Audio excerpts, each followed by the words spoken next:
So Ryan, recently you were making a statement about faith and how sometimes we misunderstand maybe what faith is all about. Yeah. So what I was trying to say was, so often people look at faith, coming to faith, saying, Jesus, I want to follow you. And we feel like it's a finish line. Like we lean over the line and we're like, I did it. I made it. I finished the race.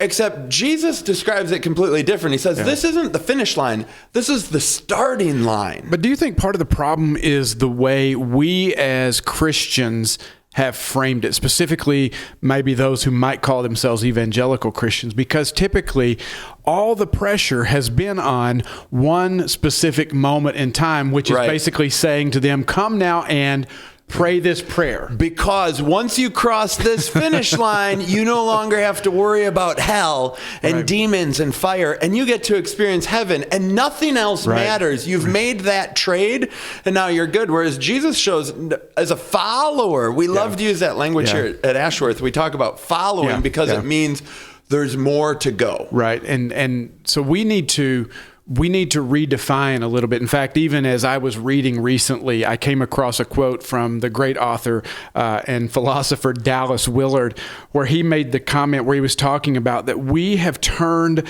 the church has turned and says we go out and we don't make disciples anymore, but we make converts, people who accept a certain church's formula for salvation, but they're not in the process of being trained to be more like Jesus. And really, that's the difference that we're talking about. Yeah. And, we've talked about in church, what you measure is what you get. Yeah. It's much easier to measure a convert. It's much easier to measure how many hands were raised in that service. We had 3 this week. We had 7 that week. You add them all up and you're like, hey, we're winning. Measuring disciples, the slow, painstaking 2 steps forward, 3 steps back growth that it's not black and white. It's impossible to measure. It really is impossible to measure. In fact, we've had discussions with leaders here in our church before about that topic. And you and I both receive an email every week. And we were just talking today about how above the fold on that email, it's the measurable thing. What is it that you can measure? And that's what they celebrate.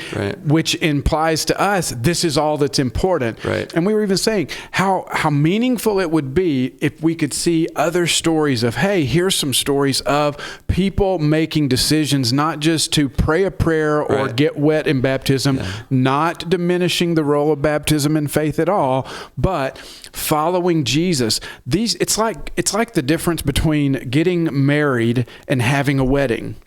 The wedding is a single day event, and sometimes people are so intent. People screw it up. They make that the whole thing. That's the whole point. And we spend all this money and all this effort, and they spend no time thinking about the marriage, which is the next 50 plus years of, or should be the next 50 plus years of your life. And really, that's exactly an analogy for faith. Analogy that we put all of our eggs in the basket of the moment. And we don't realize it's all about longevity. We need to be celebrating that parent who is often frustrated with their child, and because of prayer and encouragement to others is just more encouraging and has more patience. That's a celebratory moment. Like you're winning in that moment. Dad who's has more love and romance towards your wife, that's winning. That's and the dad that sometimes gets less angry over the years as they used to. Those are the things we celebrate. But you and I were even talking earlier today that in faith, sometimes because we've made it so individualistic and so much focused on this one moment in time, that sometimes you just get discouraged because it's like, I am getting up. I'm choosing every day to follow Jesus. And it's not like we're looking for that pat on the back every day, but we've individualized it so much. Where does that play into faith? It gets challenging. In America, individualism is basically the air we breathe. Oh, it is. I was reading a book recently. It's probably 15 to 20 years old. And I realized, I resonated with a lot of it, but it was so individualistic in your faith. It's all about you and Jesus, and he loves you and you're his beloved.